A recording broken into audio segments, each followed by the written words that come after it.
In 1981, a 14-year-old boy vanished after leaving school. No body, no clues, just a mother screaming into silence. For 22 years, the world forgot. Then, during a school demolition, a janitor pried open a rusted locker in a sealed basement and found a red windbreaker with a name written inside, Jaylen M. In the fall of 1981, Jaylen Monroe was 14 years old. He lived in the small town of Riverview, nestled against the edge of the Colorado Rockies. It was the kind of place where everyone knew each other's business, or thought they did.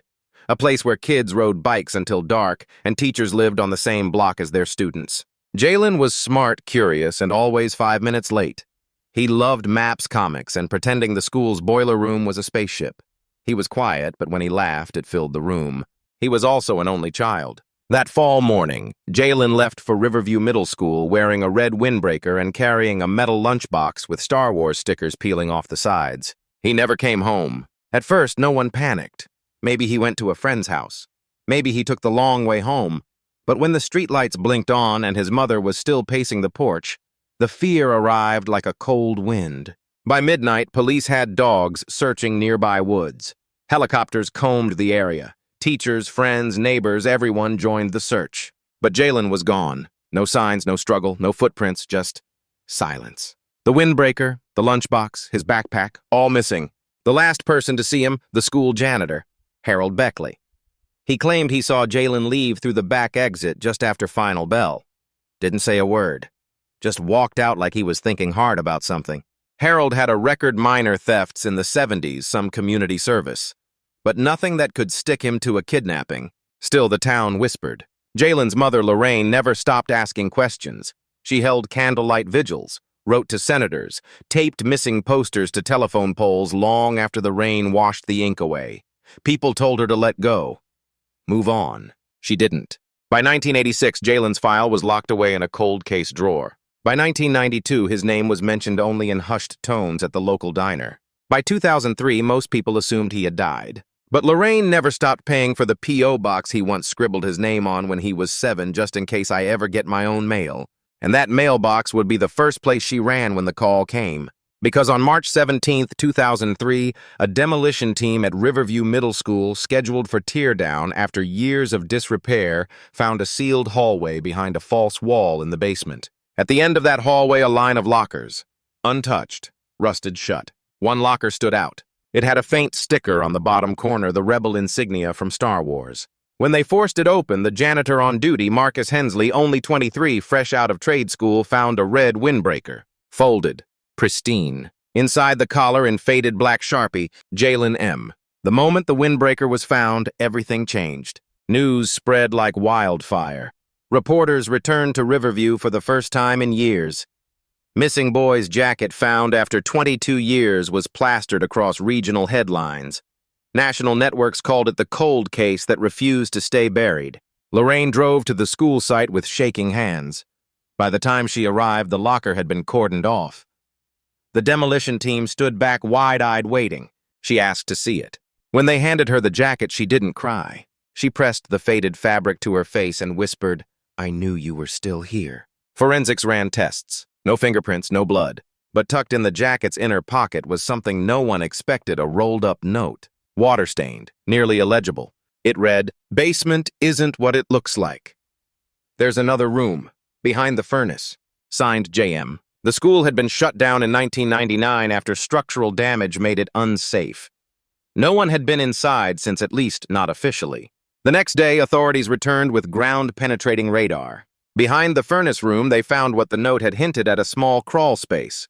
Concrete walls, uninsulated, cold. Inside a cot, a blanket, a pile of comic books from the early 80s, and a Star Wars lunchbox. Jaylen's. There was no body. Just a single set of initials scratched into the cement with what looked like a nail. J.M., 1983, still here. That date meant everything. If the etching was real and not placed after the fact, it meant Jaylen had survived. Not just days, but years. The room had no lock, no clear exit. But someone had lived there, or been kept there, and someone had kept it secret. The original janitor, Harold Beckley, was questioned again. Now 73 and in assisted living, he denied everything. "I didn't hurt that boy," he rasped. "I swear to God." But when shown a photo of the crawl space, his hands trembled. Never should have opened that room, he muttered. They said it was off limits, sealed for a reason. He wouldn't say. The investigation reopened. Case files were pulled. Witnesses re-interviewed. One retired gym teacher remembered hearing strange noises near the boiler room in 1983, but brushed it off as pipes. Another student from Jaylen's class, now living in Nevada, contacted police after seeing the news. She remembered a substitute teacher named Mr. Grant who only worked one semester in 1982. Tall, pale, always hanging around the lower levels of the school. His name wasn't in district records. No employment history, no tax documents. He had vanished too. The school's blueprints showed that the sealed hallway where the locker was found wasn't on any official diagram. It had been part of an old extension built in the 1950s, shut down due to asbestos. So how did Jaylen get in? And who put him there? The working theory chilled everyone. He had been taken hidden in plain sight beneath the very building he walked into every morning. For how long, no one knew. But the food wrapper's dated comic books and deteriorated blanket told a cruel story. He had lived, alone, forgotten, or worse, deliberately ignored. Lorraine refused to believe he had died down there. There's no body, she said, no proof. The police hesitated. But a new detective, Kira Mendoza, believed her. Kira was 34, too young to remember the original case. But something about the etching, the note, the lunchbox, it all felt too specific, too raw. She ran the initials Mr. Grant through facial recognition with archived school photos. Nothing. Then she widened the scope, comparing it to known child predators who operated in the region between 1980 and 1990. One hit, Gordon Trent, convicted in 1994 of unlawful imprisonment in a different state. Used multiple aliases. Former handyman, died in 2001 in a traffic accident. His mugshot matched the substitute teacher from 1982. Police now had a suspect, but it didn't bring closure, because if Jaylen had survived into 1983, where did he go after that? Detective Kira Mendoza knew time was her greatest enemy and her greatest ally. She revisited the crawl space this time, bringing a forensic anthropologist and 2 dogs trained in residual scent detection. One dog pawed frantically at the far wall of the chamber. Another sat still whining, staring upward.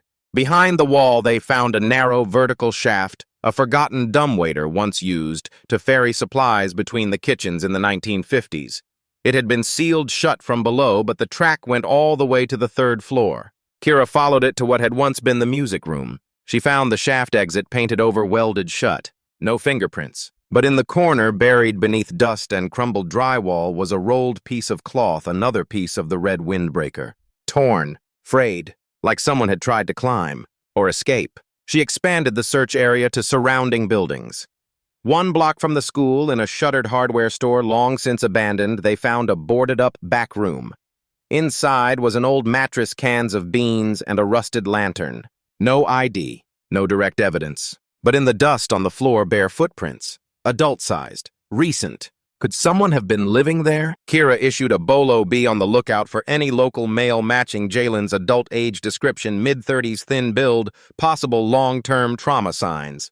They got 3 false positives, then a break. A social worker from a shelter 40 miles away contacted her. A man had come in 6 months prior, said his name was Marley, refused to give details. No ID, stayed 2 nights, vanished. What stood out? He spoke little but asked strange questions. Do places keep memories? Can someone disappear on purpose? He had scars, malnourished frame, carried a lunchbox with stickers scratched off. The shelter had video footage. Kira watched the tape 5 times. His eyes, dark searching, matched Jaylen's school photo almost exactly. The nose, the brow line. She froze the frame, ran it through facial reconstruction software with age progression overlays. Match confidence 87%. Was it possible? Had Jaylen survived and lived off-grid for 22 years? Lorraine was shown the image. She placed her hand on the screen. I don't need a percentage, she said. That's my boy. Kira issued an alert. Flyers with Marley's image were distributed statewide. Tips flooded in. Most were dead ends. Some were cruel pranks. But one call stood out.